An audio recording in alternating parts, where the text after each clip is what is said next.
a short sleeve because underneath that robe, things get a little warm. Yeah. Especially in this warmer weather.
Okay, welcome to Science Sunday. We've got a nice crowd here. Thanks for coming out.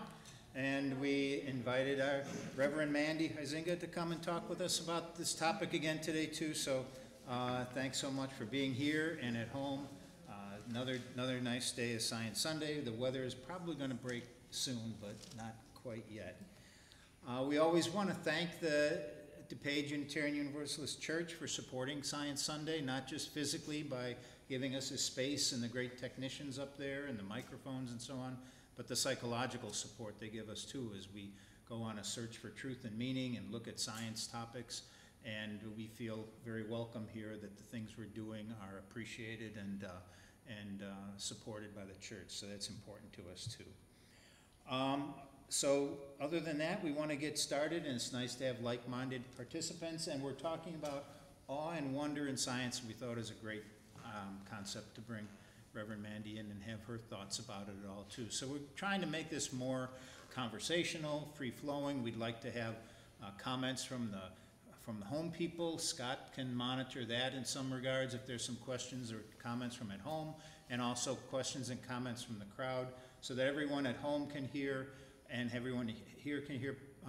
We should pass around the microphone there, and maybe Joanne will be the dispenser of the microphone. The microphone goddess that will hand things out when we're ready, when people are ready to talk. So if you have a comment, you can raise your hand and we'll go on from there. So we're trying to keep it free-flowing and open-minded and so on. And it's a wonderful topic. It is interesting to me that really much of science for quite a while studied, when it studied the emotions, it studied maybe negative emotions like pain and suffering and guilt and different things like that. And actually there's been more study in the last 15 years in the scientific community of the positive emotions and of maybe pride and goodwill and communicability and different things like that. And one is the sense of awe and wonder. And the more I looked into it, it's interesting. I wanted to preface it all by saying that Darwin actually talked about emotions early on, and not only did we evolve our fingers and toes and brains and things like that, but in Darwin's writings, he talked about the development of human emotions as well too. And it's not as well regarded or talked about or thought about as much, but his concept was that just like with fingers and toes, the capabilities that we have in our bodies, the capabilities that have evolved in our brains, the emotions that we display, are also supportive of our progression as a species, have been important for our sustainability and so on. And so there's some talk I hope to get into later about what does awe really do, and I wanted to have us talk about some of that. What is the purpose of awe? If we have purposes for an opposable thumb, according to Darwin, we have purposes for all the emotions that we've developed, the parasympathetic and sympathetic nerve responses and so on too. So with some of that, I thought I'd start out asking if you have some kind of an idea, throw it open for a topic of what is awe and wonder the same thing? Just some level baseline talk about the purposes and awe and wonder, what it is.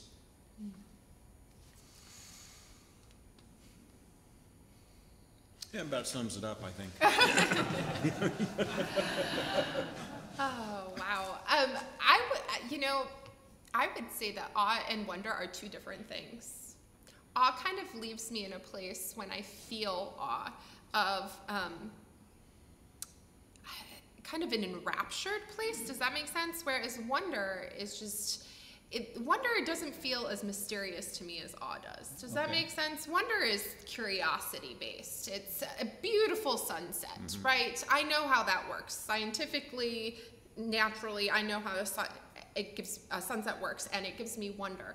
But awe is something that might not actually have at least an explanation that we at this particular moment in time can explain. Does that make sense? Yeah, I think it goes beyond, it transitions beyond what is in your zone of understanding, right? That doesn't mean there's not an understanding or an explanation, and maybe 30 other people down the street have that understanding, but for you, it's a very personal thing, right?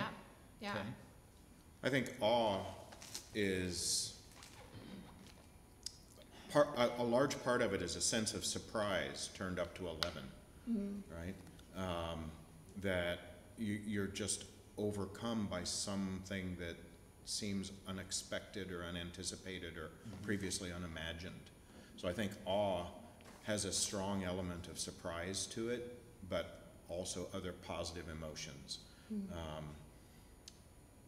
On the other hand, I think you said exactly what I was thinking about wonder being tied into the concept of curiosity. I think curiosity turned up to 11, and perhaps even there's a tincture of satisfied curiosity there as well, right? When you discover something that you were previously curious about, that sense of satisfaction in understanding may also be wonder. But I think the concept of understanding and curiosity are tied more closely into wonder, as you intimate. I'd agree.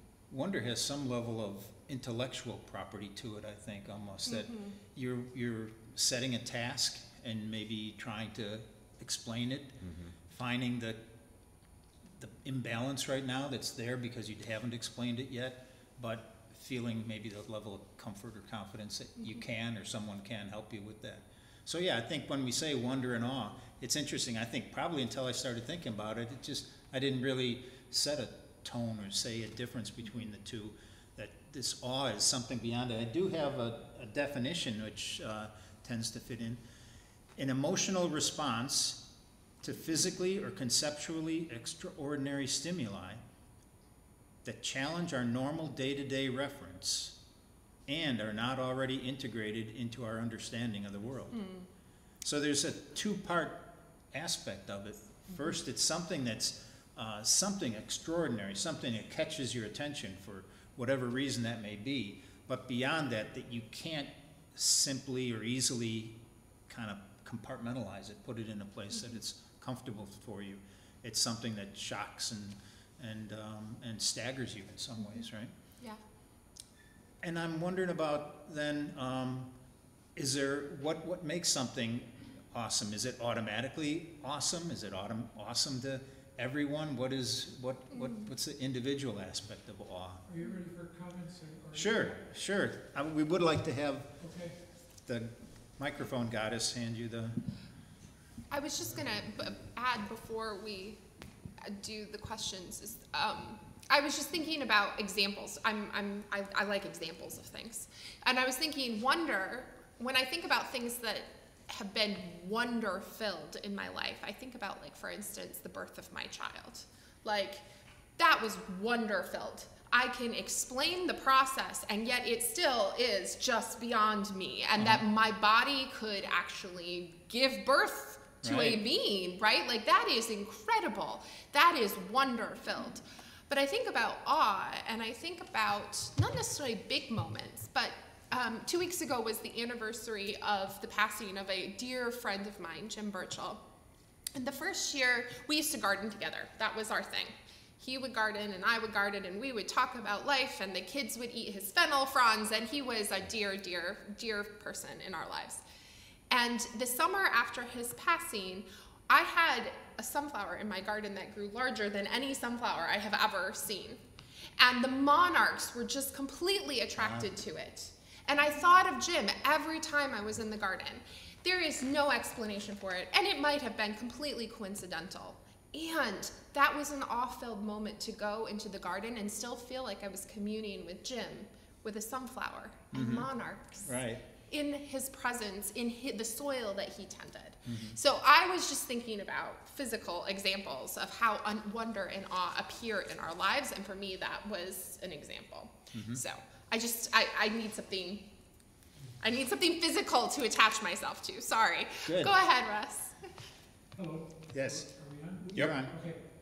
The one thing I was looking for in the definition, because it did say emotional response, which is great, but I was looking for the idea that awe borders on fear.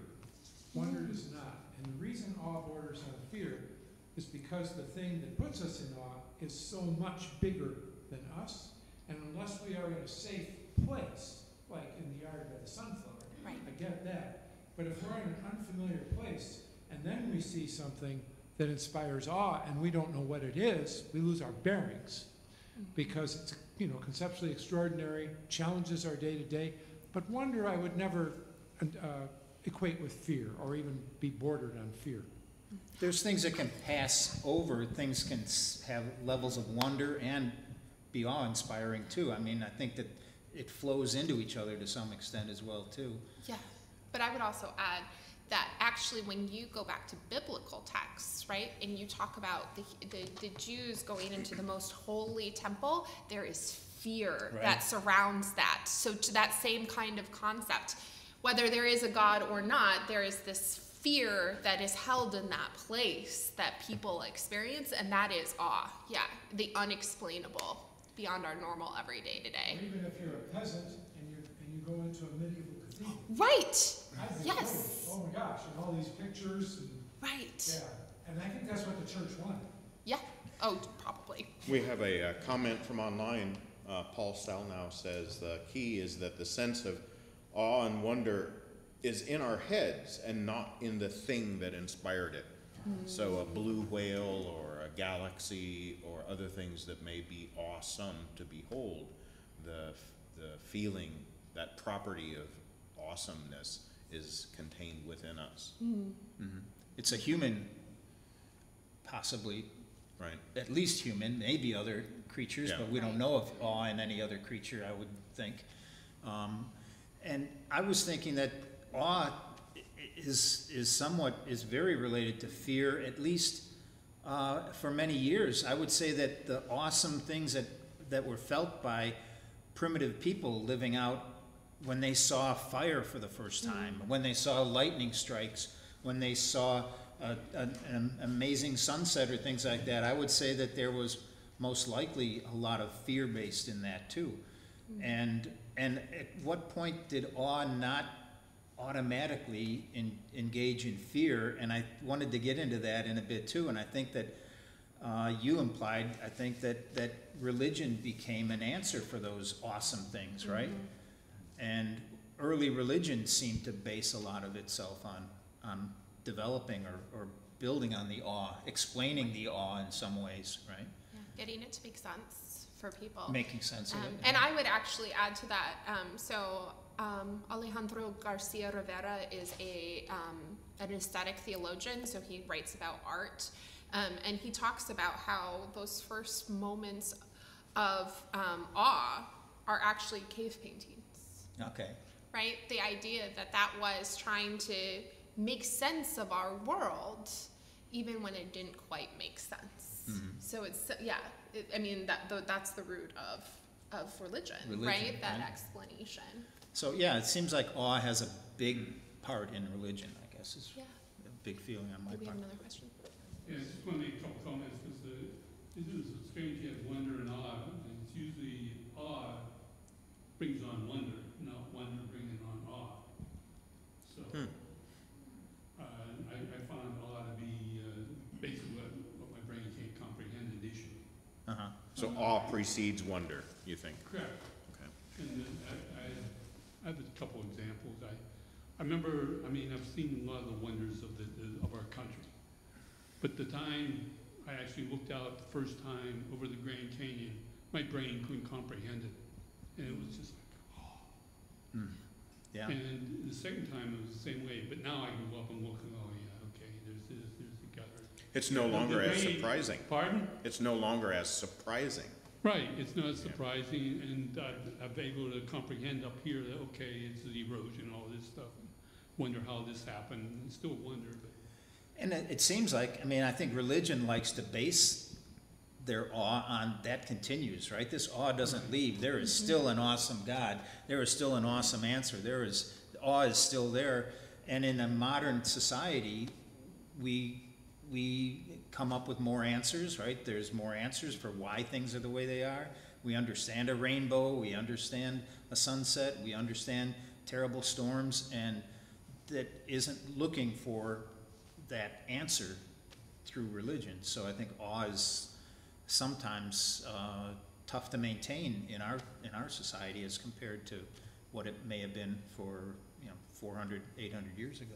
I might say that awe can often, especially as things become explained, becomes wonder. Awe might start, we evolve.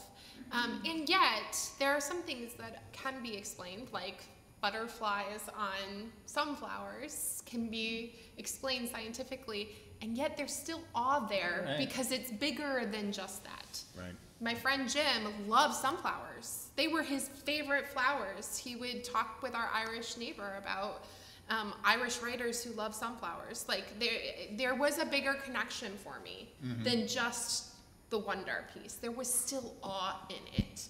And so while I would say awe turns into wonder, there are still moments that are just awe-filled because we just cannot explain them. Right. I think as you were talking, one of the ideas that occurred to me is a related concept, at least in a religious context, of transcendence. Yes. And that's a concept that I have some struggle with.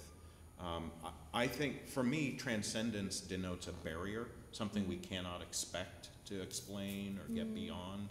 There's an aspect of the concept of transcendence that entails that for me. And I find that a challenging concept because from my naturalistic metaphysics that I maintain, I think everything has an explanation, even if it is awesome or overwhelming or in other ways spectacular. Right. Well, in transcendence, it's the opposite of transcendence is immanence, right? The thing that's present with us. And going through theological school, this is one of the things they talk about, right? God is transcendent. He is above all. They are above all. But there are moments when God becomes imminent in our lives. The conception of Mary is one of those moments that's talked about as imminence. I hate the binary. It doesn't have to be either or. What if it's both? What if we can see, I think about Neil deGrasse Tyson's piece where he talks about how we are in and of the cosmos, right? That panentheism. Yes, that's both transcendent, beyond us, way above us, and yet it's here. The cosmos is right within us. The stardust in the bones, right? So I don't think we have to live into the binary. In fact, I refute it. I refuse. I repudiate your binary. Yes, right? I want all of it and more. Yeah. Okay. Yeah. We had Mary? Yeah, Oh, other way. Turn the microphone around. No, You've flip got it it over. transcend. So what strikes me though is that, excuse me, I think awe has definitely an element of letting go. Letting go at some level, even though you're not aware. You might consciously be aware, but maybe not. So there's a letting go, at least at that moment, at that present moment of when the awe seems to be happening. And maybe it goes in, maybe at some point it changes into wonder, and maybe it never does, but you're open to it being whatever it is. And it's a very personal experience most of the time, I think, because we're all at different places as to where we're open or closed or semi-open or learning or evolving, and all that stuff is going on as a human. So it just feels to me like the element of letting go is in there somewhere when we experience and how we see it, awe. You can't contain the thoughts within you because they're just so vast and beyond it, I guess. And you can't explain. Right. It's just your experience, the experience. I've seen some discussions in which awe is supposedly vast. It's vaster than ourselves. And I'm not sure, I guess you'd almost have to define what about it is vast. Is it vast spatially? Is it vast temporally? Is it, what is vast about it?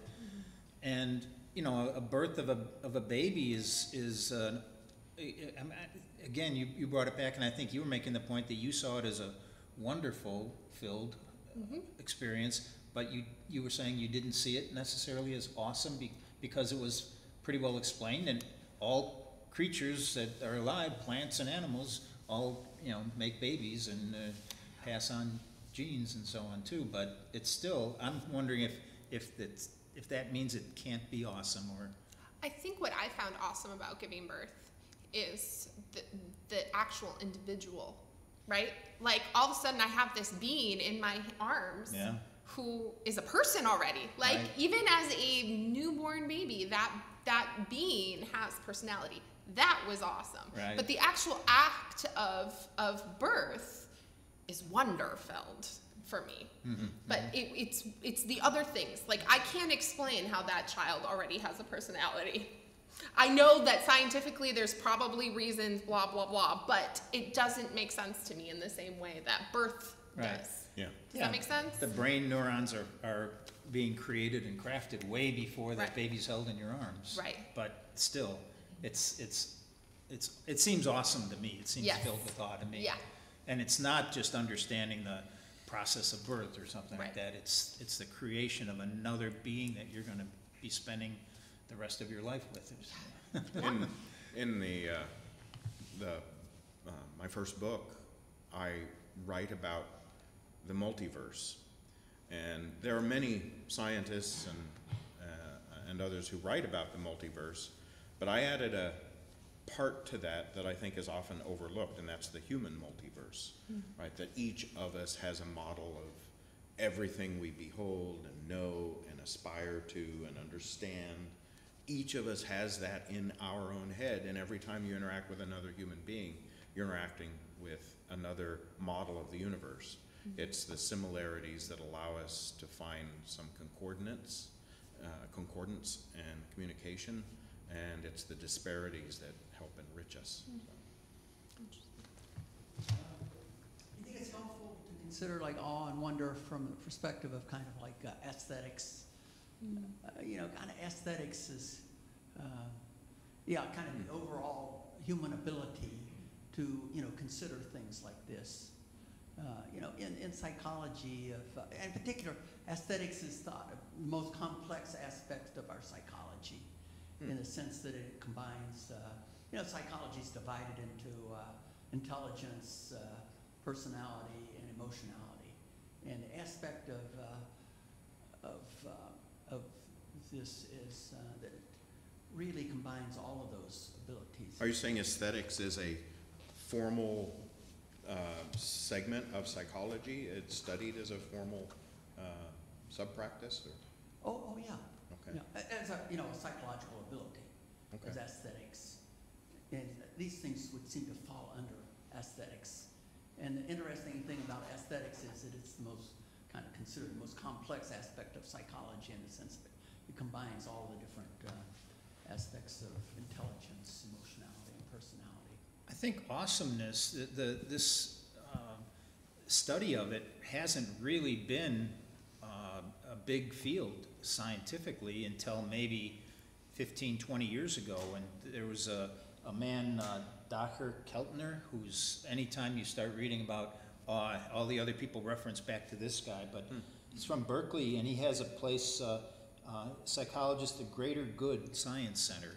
And so he's been studying, and the positive emotions, like I said earlier, haven't been studied that well, but he's kind of brought it to the fore. And even the positive emotions, they start hooking, you know, diodes, different things up to people, and they check their responses to things. And it's been pretty interesting to see that usually you can see that there's a sympathetic nerve system and the parasympathetic nerve system, and you can think of the sympathetic, if you're not sure, as the fight or flight kind of aspect of the nerve system. And the parasympathetic is maybe how you feel after a big Thanksgiving dinner, and it's kind of calming things down and so on too. But people tended to think of it as like a kind of a dimmer up and down switch, that if the parasympathetic system is going on, then the sympathetic system depresses and so on. But with some of this Keltner studies, he's been finding that different responses occur in different ways. They started hooking people up to these sensors, and they asked them questions that were prideful questions. When did you feel a sense of pride in something? And then they had them answer questions that showed that the sympathetic system was somewhat depressed, but the parasympathetic system was becoming more in action. They were kind of reflecting and thinking about things.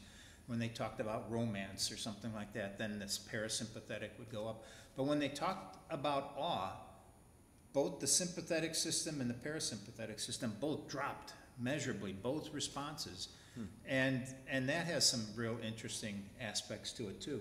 So they've been studying not only the emotional aspect of it all, but also the physiological aspects of it all, and also maybe I'll talk a little bit later about the cognitive aspects of awe and what awe does in terms of expanding your intelligence, your knowledge of things.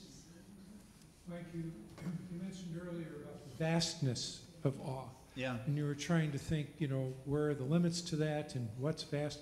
And what came to me right away was awe is vast experientially.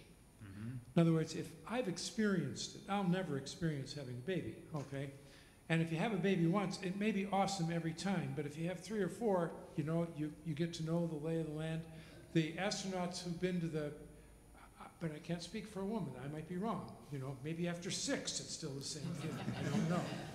But I would think astronauts that have been up on the capsule a couple times or 3 times, sure, it's awesome, but the experiential limits have been set. And I think the reason that religion evolved was because the things that were presented to us were beyond our experience. Listening to a huge organ in a huge church for the first time, you know, people would quake because they had never experienced it. Yeah. Well, so the one piece I would, I don't disagree with you. I actually think that, yeah, there's a lot of truth to what you just said. And I want to name that for especially a lot of Eastern religions, mindfulness is something that is about cultivating that awe in your daily life, right? And so, I remember reading one author, I cannot remember their name, but they talked about how in the process of washing dishes, for instance, being completely mindful of the slipperiness of the soap and the bubbles and the hot water and the temperature, right? In that moment, there is a center of awe. So I have no doubt that we get desensitized. And part of what many religious institutions and just philosophies try to is that they advocate for continuing practices that keep you awake and aware of mindfulness is a way to cultivate awe, right? So yes, we get desensitized, and yet I don't think that that's the end of the story. I think that there is still the possibility that in that desensitized state, we can continue to cultivate awe. Maybe not in the same way, maybe it's different, and I think by your second baby, you're probably still in awe that, look, this child has a completely different personality right? than the first one, right? And that's about us doing our dishes, right? And being mindful of the bees and the butterflies outside in the garden. That's not something that you always have, but you cultivate. Well, There's that a lot ties of- back to brain science with the notion of habituation, right? Mm-hmm. That certain neural pathways, as they're exercised more, they engender less of an emotional response. It ties back to the concept of surprise as being a factor of awe that we were talking about before. One of my favorite awesome moments actually involved Joanne. Joanne knew intellectually that the planet Saturn had rings, right? We all learned that in school, but the first time she looked through a telescope, she was almost brought to tears, if I remember correctly, by actually seeing it, the emotional effect of integrating that into your worldview in a brand new way. That surprise is still there. Now, I've seen the rings of Saturn through a telescope hundreds of times, and it is no longer awesome to me, but is still wonderful. Right. I wanted to see if I can, I thought I'd throw in some potentially awesome pictures once in a while in my slides there. That was kind of a nice one. There's a question too. Okay, let me get some types of awe that we were talking about. There's a visual awe, the simpler beauty-based experiences like the picture we just saw, or the rings of Saturn and so on. Sometimes disintegration or chaos, trauma and so on can cause awe. You can just be completely unable to process the fact that this town is no longer there or something like that in the event of a tornado or a mudslide or things like that. And some, I'd call it transformative awe, where you see some acts of service or compassion that are just beyond your capacity to really process at that minute. So I don't know if there's, that was, as I was trying to put down some areas of talking about it too, and trying not to just force us into the visual awe things, but trying to look at some of these others to talk about as well too. So I thought I'd put that up. I was thinking that a lot of this is, it's very subjective, my subjective definition of the words and definition of the distinction between awe and wonder. But when I think of awe, I think of something that I witness that is incomprehensible, or that I think of that is incomprehensible to me. And I think when awe becomes comprehensible, then maybe it becomes wonder, because I can experience the Grand Canyon over and over again, and I can still feel that sense of wonder, but I don't feel a sense of awe once I understand what it is that that I'm thinking about, that I'm looking at. I think it's more than just I think awe intellectual. stays awesome until you understand it. And once you understand it, it's not quite so awesome anymore. It can still be wonderful and amazing. Mhm. But, you know, I can think of, I can think of things that I really don't understand how they could be. And I find that awesome. And it keeps me wondering, and it keeps me curious. And maybe it motivates me more to think more about it. So I guess my thought is that once awe becomes comprehended, it becomes less awesome, and perhaps that's what wonder is. Although you may be able to Re-experience. compartmentalize and say that portions of that are not awe-filling to you, awesome to you anymore, yet there are still aspects of it that still maintain a level of awesomeness, this or that aspect of it, like we're talking about the birth or whatever too. And I'm wondering, is awe, what's the purpose of awe?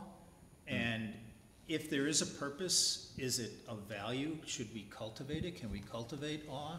And you can also talk about wonder in those things as well too.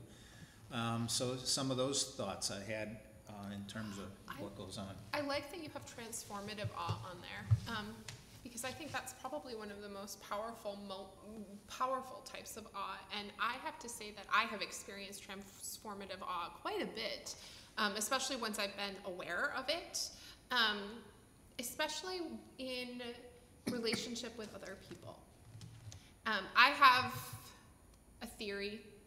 It's totally a theory, but where two people hit each other, and I don't mean physically, I mean that you mesh with each other.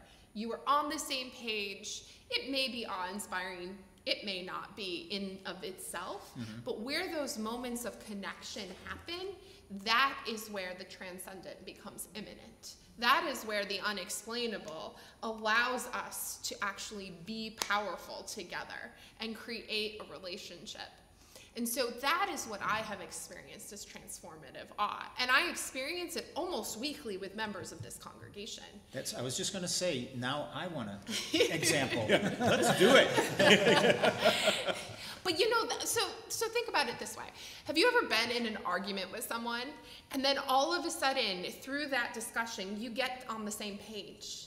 You get into a place where you're like, oh, I've been saying this, you've been saying that, but together we can actually say this, and we can fix this argument to actually be useful. That is transformative awe, You're not supposed in to my just opinion. dig in your heels? That's an awesome realization right there for me. I thought you were just supposed to win. No. Oh. No. So that's how I would define. I mean, sometimes transformative awe can be much larger, but I think it can be an everyday experience where we just align with one another into relationship that is deeper and more inspiring for each other. Okay, nice. Oh. Mary? Oh, I'm sorry. Can I get on to that? Yeah, yeah. Because I think that I didn't have a name for that until you named it. But I tend to resonate with what you're saying, Mandy, because it's sort of like that's really can be the core of really healthy relationships. And the purpose of it, I think who you quoted was Thich Nhat Hanh about the dishes. That could be, yes. Because his whole thing is be present to whatever you're doing. Right. Be aware, be present, be alive there, not in the future and not in the past. And we're there so much. So what's the purpose of awe maybe is to help us learn to stay present to each other, to nature, to the world, to where we are. Because if we're not present, we miss the moments of awe. We miss that aliveness. That was very well articulated, Mary. Yes, I'd agree with all of that. I'll add a little bit more to that. 2 weeks ago, we were in the Monte Verde cloud forest, and we had 2 wonderful experiences with a guide, and we saw so much, but then we were out on our own and could hardly see anything. Is that in you know? Argentina, South America? In Costa Rica. Costa Rica, okay. And then we started to take these mindful moments on our hike, and we would just freeze and look at something. And it was just amazing what you could see But otherwise, you're just kind of like hustling along the trail, you know. So I think I would reinforce that too about maybe some purpose of, or in our pursuit of happiness. Perhaps we never really appreciate happiness is really at these slowing down and taking time for these deeper moments, I think, and appreciating it. But because we, you know, you can get, I had made a note earlier about getting caught up in grasping for what's the next big place we can go to see something big, and, you know, and what's the next adventure that's going to be awesome, you know. But it's all in the simple stuff, I think. Right. Or a lot can be in the simple stuff. I like that, and I like that you brought in happiness, because actually one of the interesting things in psychology is that people are the most happy when they have had trouble and then had it resolved. We're not actually in bliss when good things happen in the same way as when we've had trouble and then resolved it. That is actually a happier moment for us than just good moments. And so I love that you brought happiness in there, because it's not working your way through a problem and then finding a solution a moment of awe. I find it is. I mean, maybe not in the same deep way that you experienced the Grand Canyon the first time you've seen it, but there is something in that moment where you've learned something more about yourself that is awe-filled. Yeah, just to continue that, you know, I think it's very helpful that when you're talking about these to really think in terms of kind of secular, you know, natural selection processes that, you know, really allow us to have these abilities. That's where you wanted to go next, right? Soon. Maybe I'll hold off on that, because, you know, when we start talking about transcendence and things like that, we can get off in kind of supernatural thinking that we think is really not helpful for people, and that we really want to really try to really think about how, you know, secular, you know, scientific explanations are really much more helpful in us, you know, kind of analyzing and using these things for our daily lives. I think we can skirt around and talk about any of it, but I tend to try to put a scientific balance to it, a scientific purpose to it. Hello. Yesterday I had breakfast with a friend of mine. I've known him about 12 years. We've both been through some personal challenges. We've helped each other over the years. And I've always known that his leanings politically are much different than mine. Okay? But yesterday, for some reason, he opened up like a gusher. I got a hose full of right-wing extremist conspiracy stuff. And the coffee is long cold, but the conversation was hot. But the thing is, I never said a word about what I believe. I just let him talk. And I know this guy very well. And what was awesome to me was near the end of the conversation, everything you've ever heard from the far right, he had it all down. Every phrase, I don't know what to call him. And I mean, it was so familiar. And it's like he earnestly believed in this. And I thought to myself as this was going on, and I got more and more content, and I said, I don't care what he believes. I really love this guy. And I want to talk to him again. I had a good breakfast with you, too. To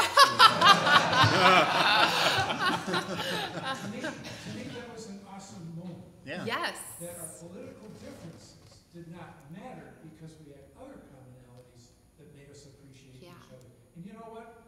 If I could talk to 3 people a week like that, maybe there's hope. Yeah. You know, if we could, I keep hearing, how do you cross the divide politically?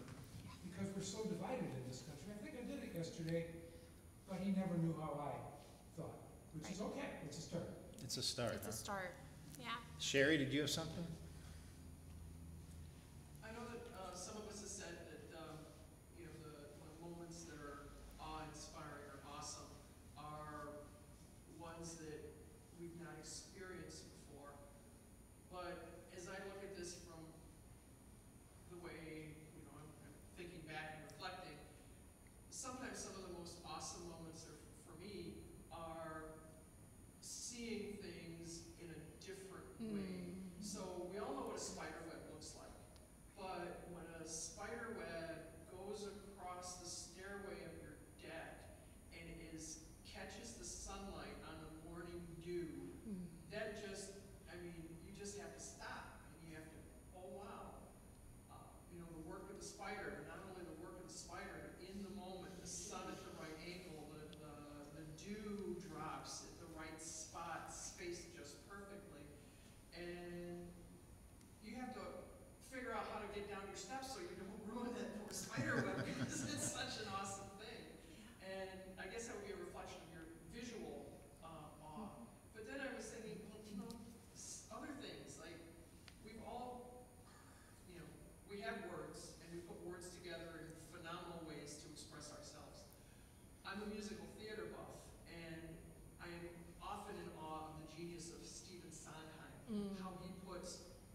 people have been mentioning a couple times the purposes of awe, and I wanted to note some of these down that seems like this Dr. Keltner has developed.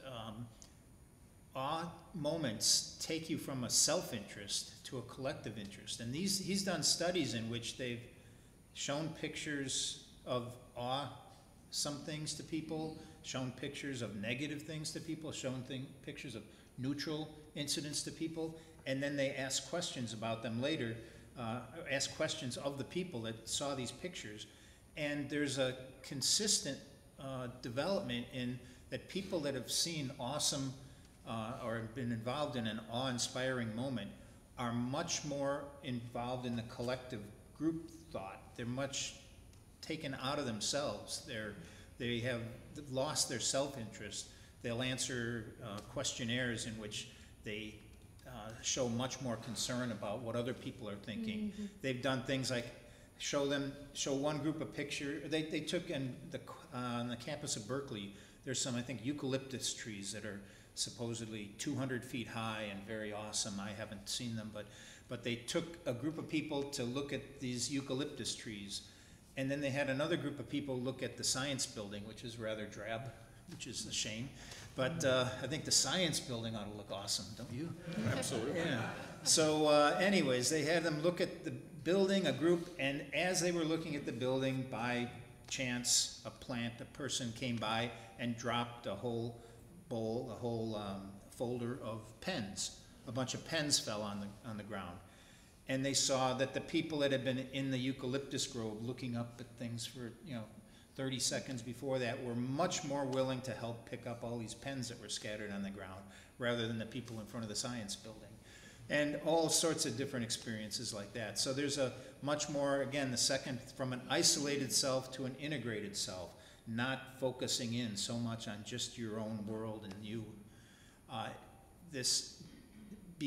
Being aware, being involved in awesome events breaks down the us versus them thinking. So kind of what Russ was saying there in that incident, that even though you didn't say a word, you were breaking down us and them right then. This answers your question. Vastness. The Mhm. vastness of awe is that you go beyond yourself. Right. Right? That you go into the collective. And I'm thinking here again of Degrassi Tyson's like Stardust quote, where he talks about how most people look at the cosmos and feel small, but he feels big. That's exactly it. We feel big. We feel part of something, that we feel connectivity, that we are together. That's the vastness. Or it's a sense of smallness, but a smallness as part of something big that's bigger. that you're comfortable being with and in. Yeah.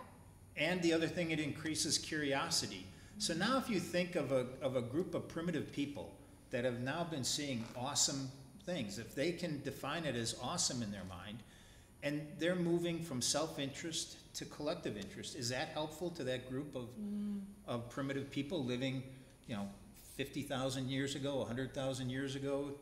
It seems pretty obvious that it is. Then you start working to make your band, your tribe more effective, more successful, right? You're willing to give things up for the benefit of the tribe. So one of the things that occurs to me is that it's not necessarily true that all of the capacities we have evolved for the purpose with which we express them, or the context in which we express them.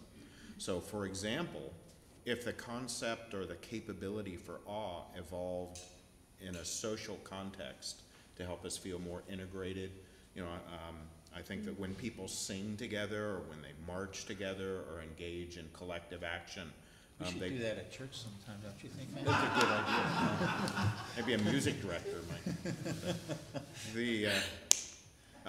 The sense, the emotional sense that engenders in a person is very pro-social. But evolution isn't goal-directed, right? Evolution didn't build that into us so that we could sing together, so that we could march together, so that we could appreciate the Grand Canyon. A lot of these are capacities that have had some evolutionary benefit, but the capacity can be expressed in ways that have nothing to do with survival. It's just because we have the capacity, they can be leveraged in novel contexts. Like the ability to see, right? There's huge benefits in the ability to be able to see and distinguish small objects in our field of view, you know, small snakes or a stinging animal, Scorpion. or a scorpion or something. But the ability to have an eye that can distinguish fine detail also enabled us to be able to read and write, right? So evolution didn't necessarily build into the human capacity, the spectrum of human capacities, an innate tendency to read and write. Certainly language, but that's separate. So I think that sometimes we get lost in this idea of pursuing what's the evolutionary benefit of being awed by the Grand Canyon. That's probably not it. It's probably just an evolutionary capability to feel part of something bigger. Maybe the advantage was purely in a social context, but that circuitry, that capacity still exists in us and it can be leveraged in many ways. Right. But the fact that, to me, I think the point I'm making is that if awe is a capacity that, as far as I know, only humans have, that capacity has put us on a certain path. That we get benefits from it, we get challenges, things occur, but when you are living in an environment where the awe-inspiring things come in, and the result of that is a more social environment, you're going to be a more social creature that may then, you know, the result, the more successful communities of primitive people may have been the people that the awe was able to inspire them and have other knock-off effects. More collective Right. success. Right. But they right? were collectively successful, maybe more safe, they were able to hunt more efficiently, do the different things. Well, and, And if the it other thing- cultivates curiosity too, Yeah. right? That's part Right. of that, because then they want to explain this awe-inspiring. And explore it right? as well too. Yes. If you're at the end of a valley and you look and you see something down Right. ahead, way ahead, and you have curiosity and you're awed by it, there's a reason to go exploring, right? Right. And so Yeah. the traveling and the expansion of society may have some level of impact from awe as well. I thought of a good analogy. We haven't evolved to watch television, Right. right? But watching television can elicit in us a sense of community, a sense of empathy, a sense of being engaged with other people that are just fictions, right? On theater, right? Theater to television to reading a story. We have these capacities that have evolved for pro-social ends from an evolutionary standpoint, but we're able to leverage them to enrich our lives immeasurably more than just their evolved context. Right, it's a hard thing to say. Did this initial development of awe long ago cause all these other things, or did all those other things help create awe to be nurtured and go on from there? And when we finally had a language to describe it, then we call it awe. If we find an alien species that is not social, if it's more like certain animal species on the earth that are more solitary, it'd be interesting to see if their evolutionary path led them to the same capacity for feeling a connectedness and the Gestalt kind of sense. James, I think you've studied some of this, haven't you, with some of your research about collective capacities that people have? Oh, yeah, Scott, I did want to follow up with you saying, you know, just thinking about the evolution of our abilities, our, you know, psychological abilities.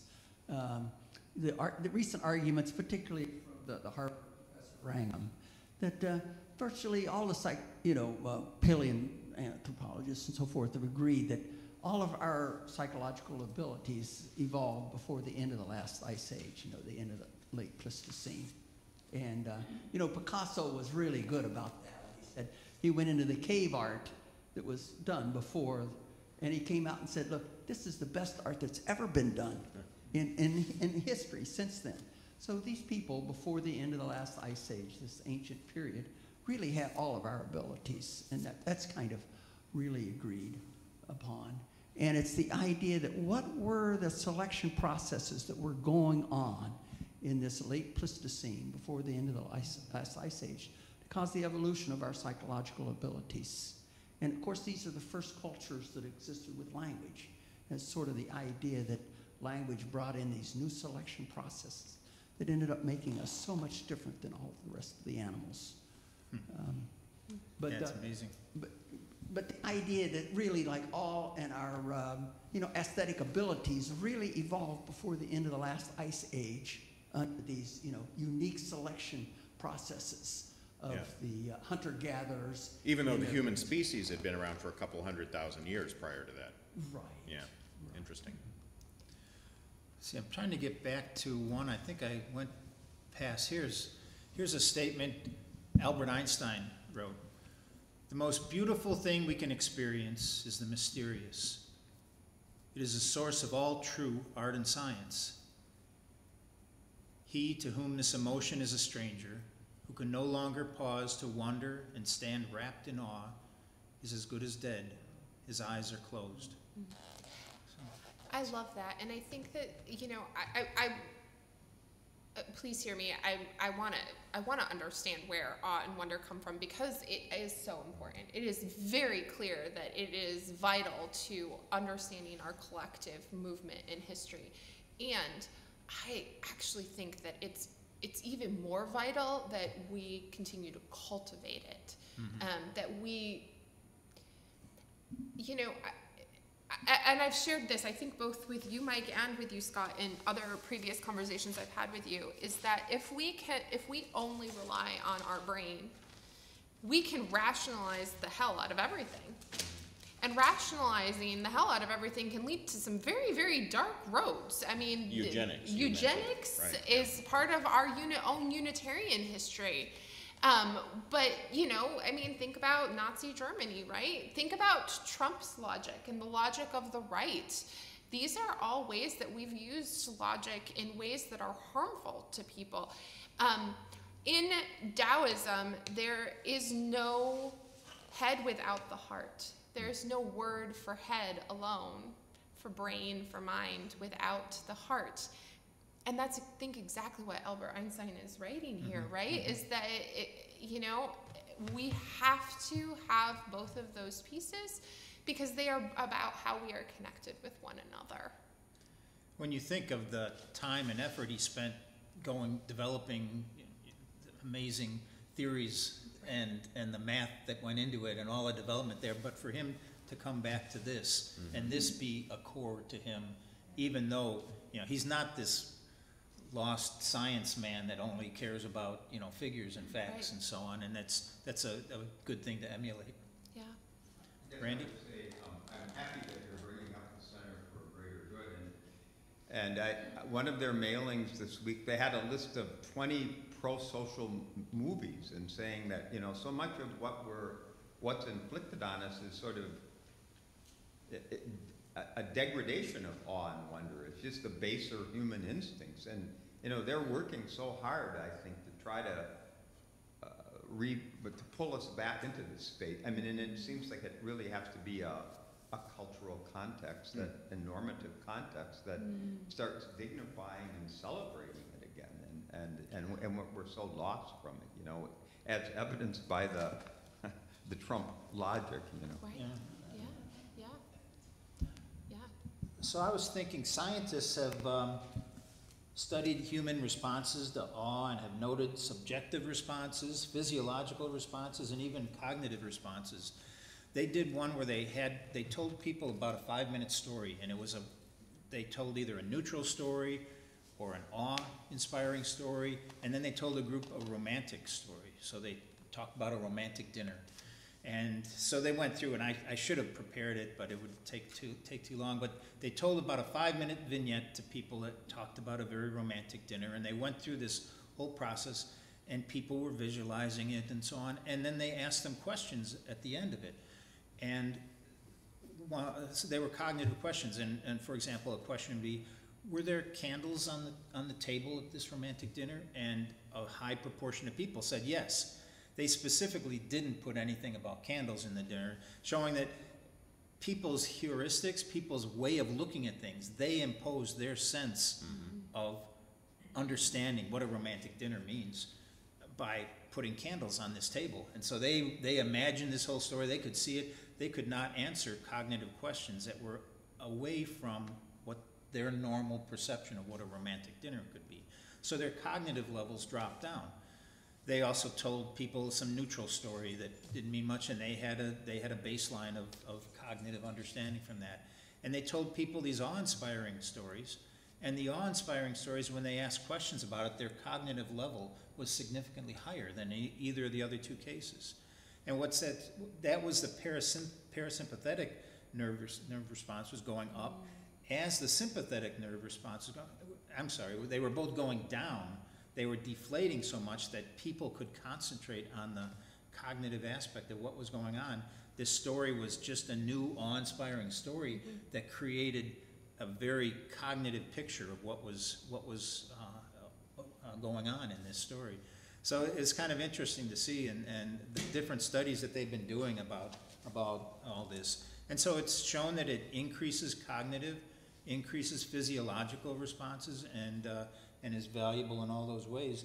And I guess one aspect is it important to get awe into your life?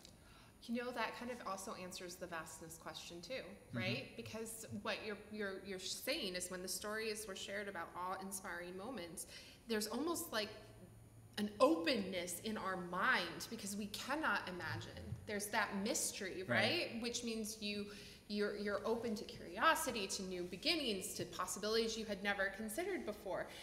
Whereas a very clear idea of romance is like, oh no, I know exactly what that looks like. Right. But when you put, and that openness is its own sense of vastness. Right, which exercises the mind and exercises your imagination and so on too. So yeah, to me, it seems like it's a pretty straightforward jump to say that it's good to get awe-inspiring situations in your mind.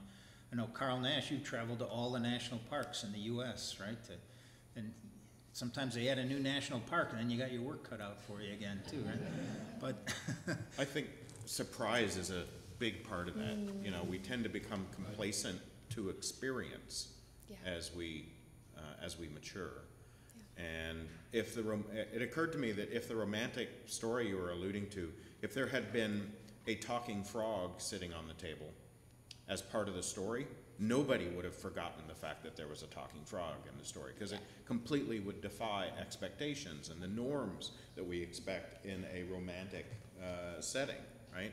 So I think in terms of cultivating awe, one of the things that goes hand in hand with that is cultivating new experiences and surprise in a safe, certainly, a safe I was jumping on that, saying, I was thinking that you talk about the talking frog in a romantic story, and you think obviously the princess that kisses the frog, right? Yeah. But so it could even be in that story, and you might say it was a talking amphibian, or you might say talking toad or something. But people would remember talking frog because even if it was a romantic story, just say reptile and they'll Right. think it's a frog, right?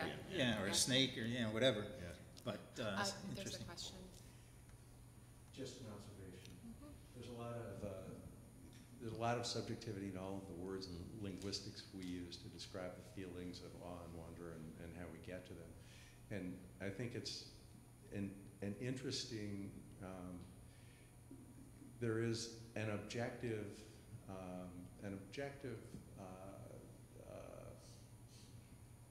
story out there of experiencing awe, which is a fairly subjective experience. And what I'm thinking of is the astronaut story, which is the astronauts who go to the moon, go out, generally out in space, and look back at the little blue planet that they The live on. overlook effect is And what then it's they called. look at the vastness of the universe, come back changed in some way from that experience. And that's not an exception, it's the rule, that they experience something awesome as a rule when they go up and they look back at this planet and the nature they live in, and they look at all of space beyond it. And so I just think it's an interesting thing. It's an objective example of a subjective experience, Mhm. and it's the rule of people who experience it. So- Yeah, they tend to come back, first of all, realizing how small they are. There's the pale blue dot, right, that's seen, I think, from Voyager. Voyager, yeah. From millions of miles away, and people realize that all of humanity's struggles and all of life's issues on Earth, occurred on that pale blue dot, and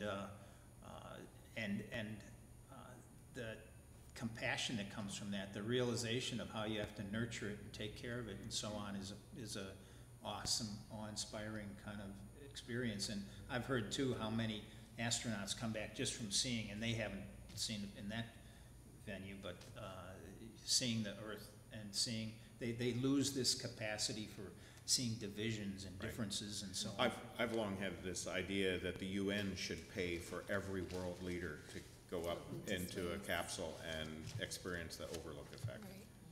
Yeah. Should they all come back? Well, but I think this is kind of where you're getting to with the science that you're talking about here, Mike, is that, our interpretation of these awe-inspiring moments are certainly subjective.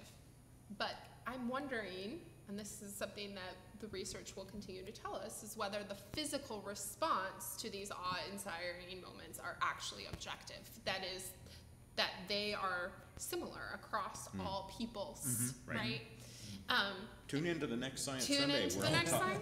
where I'm going to talk about brain responses and similarities. One thing I just wanted to see is awe religious, or has it ever been?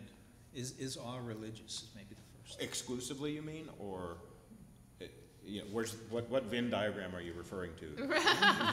But I just wanted to throw out the idea and have you. Well, I think that religion is a method by which we make meaning of the world. So science could be a religion in my book under my interpretation, and for that, yes, it is religious, but it isn't simply religious. It's beyond that as well. Okay. That's how I would answer that question. Yeah, there's several religiously oriented humanists who very much agree with that we all have a religion, whether it's a secular religion or a supernatural religion. It's the way we look at the world and the way we incorporate the awesome things that we behold into our view of the cosmos, our cosmography. Yeah.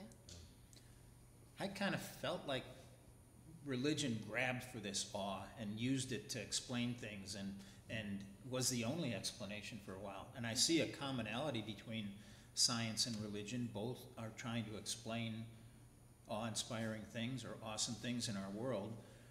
I see some differences too. Yes. But so I'd say that awe used to be the venue, the purvey of religion. Exclusively. Yes. First. Yes, used to be, but I would definitely not say that's true any longer. And now, as we expand and grow as humans and look at new ways of the world and so on, I would say that awe is becoming more universal than religious. I would agree. I'm going to make a silly comment. I get involved, as you know, with my writings. I get involved with sentience, awe, and wonder as the big three. And I have to agree with John in some regards regarding awe. Something which can't be done anymore, but those of us who are somewhat older remember a summer night when you could lie out there and there was no light. This night was black, and there were little dots up there. And if you just stayed there long enough, all of a sudden they came into focus. And you went, oh, because the universe is huge. It is beyond imagination, and you saw it. You saw it in your own mind, in your own eyes, and you went, oh. And you could feel like you were floating in this And vastness. you felt tiny, Right. and you felt helpless, and you felt powerless in the face of powers and strengths that were beyond you, and that at any moment, something could come along and wipe you out, and no one else in the universe would even know that you existed. I used to do this in my classes. What would happen if the Earth simply disappeared? Who would notice? Right. And the answer is nobody. Nobody at all. That's one of the reasons I wrote about the human multiverse is. And to me, that's awe. That's where the whole thing, and it also brings into that thing, that fear, that gut-wrenching fear. I am completely helpless. There's nothing I can do about it. Oh my goodness gracious. And now you get to the God part. Whereas wonder to me is the other side of the coin. As a scientist, I wander around the world going, wow, look at that. Hokey smokes. Did you see that? I wonder how, who, what, why, when, where, how. Mm-hmm. That's wonder to me. And so I differentiate the two of them very, very strongly. They're both emotions. They have no sentience involved in it. There's no thought process. It's strictly emotion. But one of them is, holy crap, I could get killed any second now. Couldn't do anything about it. And the other is, wow, look at that, will you? And much of what we discussed today, I think, goes across that border. We mix the words, we mix the meanings. We have not kept them separate. Yeah, no, I think that there is some bleeding across. Mm-hmm. So if awe, as I perceive it, is something that we should nurture, are there ways that you can do it? You know, and what do you make a way of adding awe into your life? So I think that this is where like mindfulness practices in the Eastern traditions are really, really helpful, right? I think it's also one of those moments or in your day where you pull yourselves out. So Minister Speak has this idea that you get up on the balcony, right? So think about a church. You're in the balcony, which means you can see everything around it. We usually use it in organizational theory, but it's the same thing about our everyday life. Like, can you pull yourself out of the dishwashing moment or pull yourself into the dishwashing moment?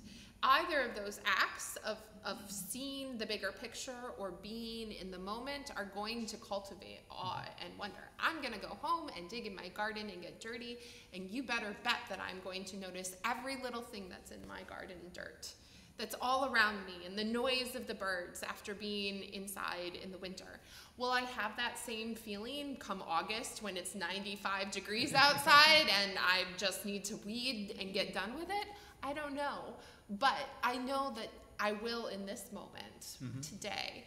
And so part of it, I think, is just opening our minds, allowing ourselves to be present in that vastness.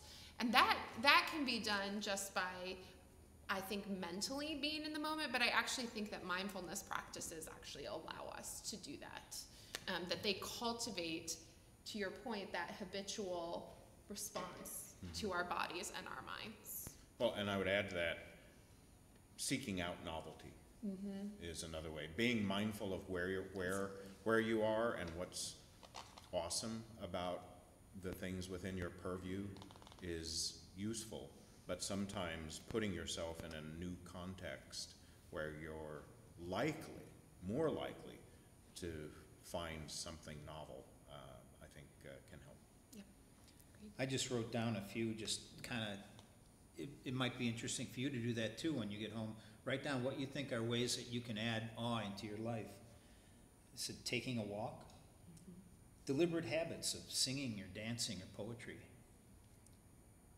Relive moments of awe that you've already had. If you relive them, remember that moment and think about it. Put yourself back in that space. Sometimes take the scenic route. My wife doesn't go for that one. Seeing David Attenborough or Carl Sagan do their Planet Earth or Cosmos series are just phenomenally great capacities for seeing things that bring you back to a point of awe. And I thought you should bring awe to work.